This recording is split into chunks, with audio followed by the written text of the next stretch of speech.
Hello friends, स्वागत है आपका अपने चैनल पे। तो आज की इस वीडियो में हम क्लास 12th ज्योग्राफी का चैप्टर नंबर फर्स्ट के मोस्ट इंपॉर्टेंट क्वेश्चन डिस्कस करेंगे।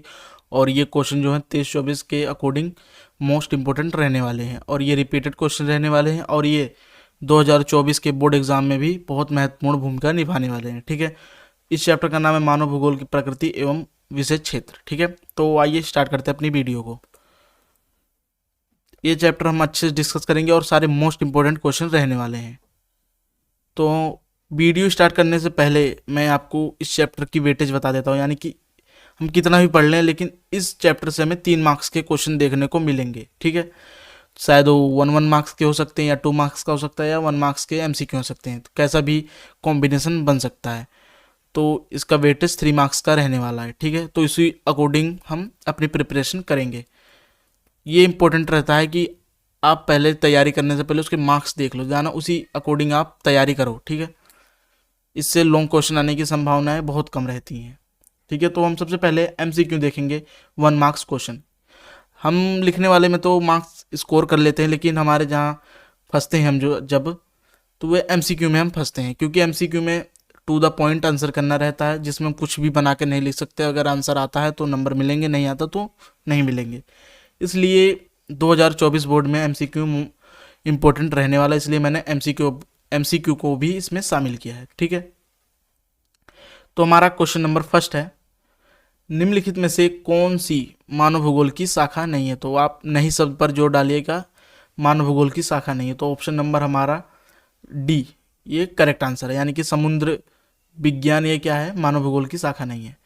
कौन सी शाखा होती है जिसमें मनुष्य रहते हैं, जिनका संबंध मनुष्य से रहता है, वह मानव भूगोल की शाखा रहती है। जैसे आवास भूगोल, इसमें कौन रहता है, मनुष्य। जनसंख्या में कौन आता है, मनुष्य। नगर में कौन आता है, मनुष्य।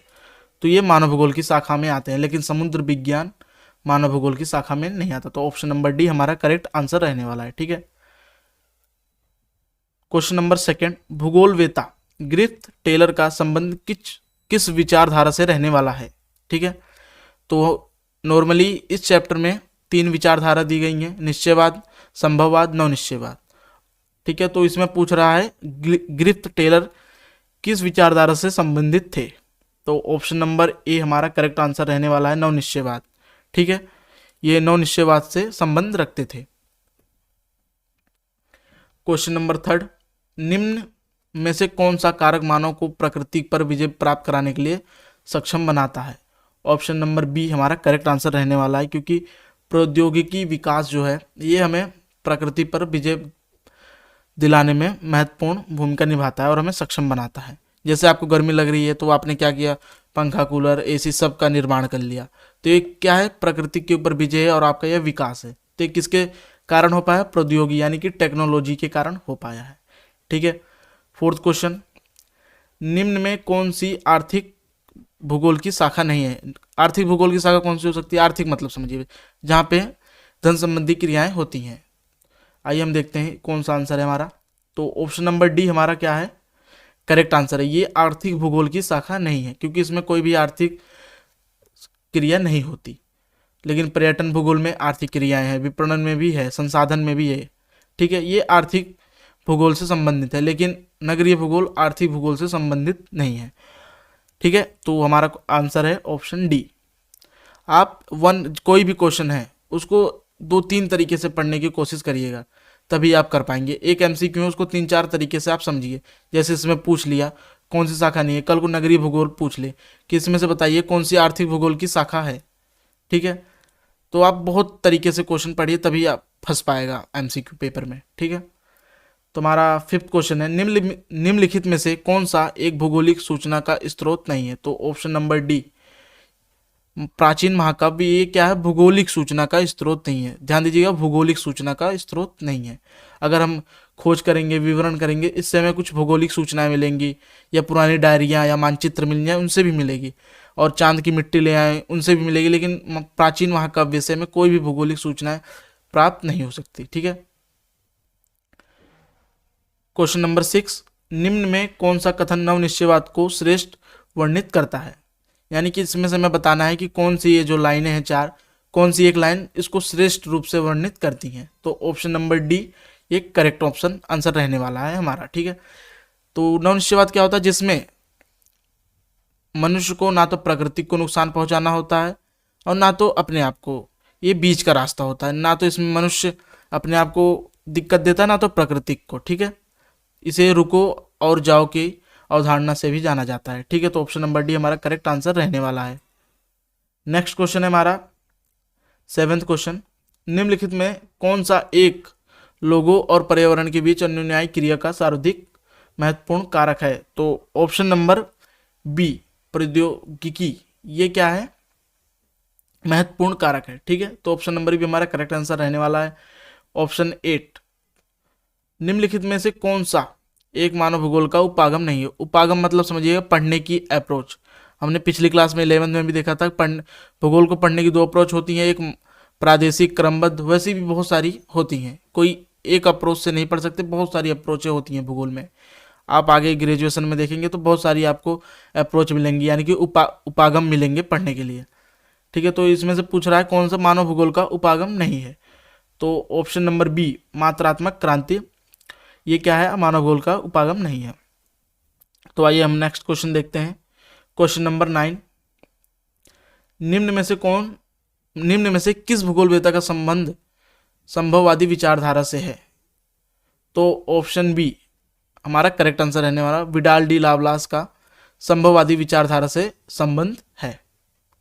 इसमें 3 विचारधाराएं हैं, निश्चयवाद, नवनिश्चयवाद और संभववाद। और इन तीनों के जो वो हैं समर्थक, उनको भी याद रखिएगा और इनकी परिभाषाएं भी पूरी आप याद रखिएगा, तभी पेपर में 100 मार्क्स आने के चांसेस रहेंगे, ठीक है। एक भी क्वेश्चन नहीं छोड़ना आपको एमसीक्यू से, ठीक है, तभी नंबर इंक्रीज होंगे। अगर एमसीक्यू में आपने गलती कर दी तो पेपर हाथ से निकल गया, जान लो। एलन सैंपल ने मानव भूगोल की किस विचारधारा का समर्थन किया है? तो इन्होंने ऑप्शन नंबर सी यानी कि निश्चयवाद की विचारधारा को समर्थन किया है। तो आइए नेक्स्ट क्वेश्चन देखते हैं। 11th क्वेश्चन, निम्न में कौन सी मानव भूगोल की शाखा है? अभी हमने पीछे क्या डिस्कस किया था, कौन सी मानव भूगोल की शाखा नहीं है, ठीक है।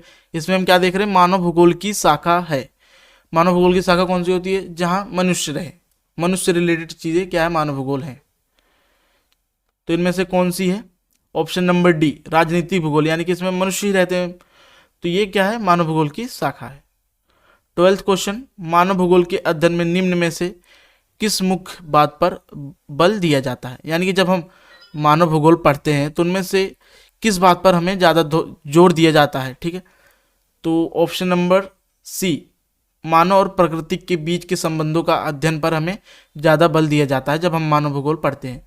जैसे ये पृथ्वी हो गई हमारी, ठीक है, इसके बीच में, इसके अंदर क्या है? पर्यावरण है, और इसी में मानव भी है। मानव और पर्यावरण, इन दोनों के बीच में क्या संबंध है, उसी के अध्ययन को मानव भूगोल पर बल दिया जाता है, ठीक है। नॉर्मली इसमें क्या पढ़ रहे हैं हम? मानव भूगोल में हम प्रकृति और अपने के बीच में जो संबंध है उसी के बारे में हम स्टडी कर रहे हैं कि नहीं, ठीक है। तो 13वां क्वेश्चन है, निम्न में से किस भूगोलवेत्ता को मानव भूगोल का जन्मदाता कहा जाता है? तो ऑप्शन सी 13 का option number C correct answer रहने वाला है। रेट जेल को मानव भूगोल का जन्मदाता कहा जाता है, ठीक है। और आप कमेंट करके बताइएगा कि ये कौन सी कंट्री से बिलोंग करते थे। क्वेश्चन नंबर 14, निम्न में से किस भूगोलवेत्ता का संबंध नवनिश्चयवादी विचारधारा से है? नवनिश्चयवादी, तो option number D Griffith Taylor. ये क्वेश्चन हमने पहले भी डिस्कस किया था। आपको लाइनें बदल के दी जा सकती हैं, या कोई आपको डेफिनेशन दे दे, पूछे ये जो उसमें बातें कही गई हैं वो किस विचारधारा से हैं या किसके समर्थक के द्वारा कही गई हैं, ठीक है। कैसे भी क्वेश्चन बना सकते हैं, तो आपको तैयार रहना है हर क्वेश्चन के लिए। तो हमारा एमसीक्यू होता है खत्म। अब हम 2 और 3 मार्क्स के मोस्ट इंपॉर्टेंट क्वेश्चन देखेंगे। इस चैप्टर से लॉन्ग क्वेश्चन बनने की संभावना है ही नहीं ज़्यादातर, ठीक है। 2 मार्क्स का 3 मार्क्स का पूछेंगे। अगर एमसीक्यू दे दिया तो 2 मार्क्स का पूछेंगे, अगर 2 मार्क्स का भी नहीं दिया तो जान लो सारा ही एमसीक्यू आने वाला है। तो फर्स्ट क्वेश्चन है, मानव भूगोल की मानवतावादी विचारधारा से क्या आशय है? तो इससे आशय है मानव भूगोल के अध्ययन को मानव के कल्याण और सामाजिक चेतना के विभिन्न पक्षों को जोड़ना होता है, ठीक है। इसमें क्या होता है? जो मानव के कल्याण को और उसकी सामाजिक चेतनाओं के बहुत सारे पक्ष होते हैं और उन्हीं को जोड़ना होता है, ठीक है। और इसका उदय जो है 1970 के दशक में हुआ। इसके अंतर्गत हम आवास, स्वास्थ्य एवं शिक्षा जैसे पक्षों पर अपना ध्यान केंद्रित करते हैं। ये मनुष्य की केंद्रीय एवं क्रियाशील भूमिका पर बल देता है। ठीक है, तो ये फर्स्ट क्वेश्चन हुआ बड़ा। अब हम सेकंड क्वेश्चन देखेंगे। मानव भूगोल को परिभाषित कीजिए। ठीक है, मानव भूगोल की प्रमुख शाखा है, जो मानव भूगोल है ये भूगोल की प्रमुख शाखा है, जिसके अंतर्गत हम यानी कि जिसके अंदर हम मानव की उत्पत्ति से लेकर वर्तमान समय तक उसके पर्यावरण के साथ संबंधों का अध्ययन किया जाएगा। तो समझिएगा, ये मानव भूगोल है जो भूगोल की मुख्य शाखा है।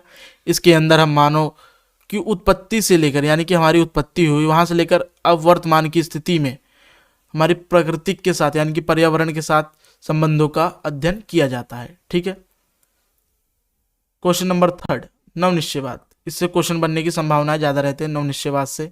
ठीक है, इसकी कोई 3 विशेषताएं बताइए। तो नवनिश्चयवाद किसके द्वारा दिया गया है? Griffith Taylor. इसके जनक कौन है? ग्रिफ्थ टेलर है। ठीक है, ये ध्यान करके चलिएगा, तीनों विचारधाराएं और इनके समर्थक कौन थे और इन विचारधाराओं में क्या कहा गया है, ये भी ध्यान करके चलिएगा। ये विचारधारा पर्यावरणीय निश्चयवाद और संभववादों के बीच का मार्ग है, यानी कि ये बीच का रास्ता है। निश्चयवाद में क्या हम प्रकृति पर निर्भर रहते थे, लेकिन संभववाद में हम प्रकृति के ऊपर निर्भर नहीं रहते, हम अपने अकॉर्डिंग प्रकृति को ढालते हैं। लेकिन हम इसमें नवनिश्चयवादी में बीच का रास्ता निकालते हैं, हम दोनों में से किसी भी रास्ते पे नहीं जाते, हम बीच के मार्ग को चॉइस करते हैं। ठीक है, ये पर्यावरण को नुकसान किए बगैर समस्याओं को सुलझाने पर बल देती है। प्रकृति पर विजय पाने के लिए प्रकृति के ही नियमों का पालन करना एवं विनाश से बचना होता है। ये जो नवनिश्चयवाद विचारधारा में बताती है कि अगर हमें प्रकृति पर विजय पानी है तो हमें उसी के अकॉर्डिंग उसी के नियमों का पालन करना है, तभी हम उस पर विजय पा सकते हैं। ठीक है, अगर आप जबरदस्ती करेंगे तो घाटा आपका ही रहने वाला है। जैसे कि आज के दौर में ग्लोबल वार्मिंग बढ़ रही है, बहुत सारी चीज़ें ऐसी घटित हो रही हैं। किस वजह से हो रही है? क्योंकि हमने प्राकृतिक का है जो मानवीकरण कर दिया है। तो हमारा नेक्स्ट क्वेश्चन है क्वेश्चन नंबर 4, मानव के प्रकृतिकरण की व्याख्या कीजिए। तो समझिएगा पहले ये सेंटेंस को, मानव के प्राकृतिकरण और एक होता है प्रकृति का मानवीकरण। जब मानव का प्रकृतिकरण हो, इसमें क्या होता है? यानी कि मानव प्रकृति के अनुसार ढल रहा है। अगर प्राकृतिक का मानवीकरण हो, ध्यान दीजिएगा, प्रकृति का मानवीकरण, तो यानी कि प्रकृति को मानव के अनुसार ढाला जा रहा है। लेकिन इसमें मानव के प्रकृतिकरण यानी कि जो हम लोग हैं, हम प्रकृतिकरण में यानी कि प्रकृति के अनुसार ढल रहे हैं, तो इसकी व्याख्या करने को बोल रहा है। ठीक है, तो आइए देखते हैं हम इस क्वेश्चन को। मनुष्य के प्रकृतिकरण का अर्थ है मनुष्य और प्रकृति के बीच पूर्ण सामंजस्य होना, यानी कि जो हम हैं और प्रकृति उसके बीच में पूर्ण सामंजस्य होना, समानता होना। ठीक है, मनुष्य अपने आप को प्राकृतिक वातावरण के अनुकूल बनाते हैं और जीने के लिए प्रकृति के नियम का पालन करते हैं। तो नॉर्मली क्या होता है, जब हम मानव के प्रकृतिकरण होता है तो वह प्रकृति में समानता हो जाती है, सामंजस्य बैठ जाता है, उसके अनुकूल रहते हैं, उन्हीं के नियमों का पालन करते हैं, उन्हीं पे एकदम आश्रित हो जाते हैं, प्रकृति पर ही। ठीक है, आपसे मानव प्रकृति का मानवीकरण के ऊपर क्वेश्चन पूछ सकता है, तो आपको उसमें भी करके आना है। ठीक है, जैसे कि पहले क्या रहता था, पहले हमारा तकनीकी विकास जो है वो उसका स्तर बहुत डाउन था। ठीक है, पहले कहाँ थे, हमारे पास तकनीक बहुत कम थी ही नहीं, जान लीजिए। तब प्रकृति से मनुष्य डरता था। ठीक है, पहले के लोग जब थे उनके पास विकास नहीं था, निम्न स्तर नहीं से तकनीकी के, तो क्या करते थे, प्रकृति पर निर्भर रहते थे, उससे डरते थे, उसकी पूजा करते थे, उसको सुनते थे, उसके प्रकोप से डरते थे। ठीक है, ये सब क्या है, मानव के प्रकृतिकरण पहले। ठीक है, पहले क्या करता था, मनुष्य प्रकृति से डरता था, उसकी पूजा करता था, उसी के ऊपर आश्रित रहता था। ठीक है, तो आई होप आपको क्वेश्चन समझ आया होगा, और इसी के घुमा के भी क्वेश्चन बनाया जा सकता है, जैसे प्रकृति का मानवीकरण, तब भी आपको करना है। जैसे पूछ ले प्रकृति का मानवीकरण की व्याख्या कीजिए, उसमें क्या होता है, मनुष्य जो है प्रकृति को अपने अनुसार ढालने लग जाता है, वह प्रकृति पर आश्रित नहीं रहता, वो अपने तकनीकी विकास के द्वारा अपना विकास संभव करता है और वो प्रकृति से डरता नहीं है। ठीक है, तो ये क्या हो गया, प्रकृति का मानवीकरण हो गया। आई होप दोस्तों आपको क्वेश्चन समझ आया होगा। तो हमारी वीडियो का अंत होता है, तो और हम नेक्स्ट चैप्टर जल्दी लाएंगे, और क्लास 12 ज्योग्राफी का मैप वर्क मैं आपको करा दूंगा। आप हमारे चैनल को सब्सक्राइब कर लीजिए, क्योंकि क्लास 12 में ज्योग्राफी से 10 मार्क्स का मैप वर्क आने वाला है, जो कि मोस्ट इंपॉर्टेंट रहने वाला है हमारे बोर्ड के नज़रिए से। ठीक है, अगर आप 10 मार्क्स छोड़ देते हैं मैप वर्क में तो आपकी परसेंटेज डाउन होने की संभावना ज़्यादा है।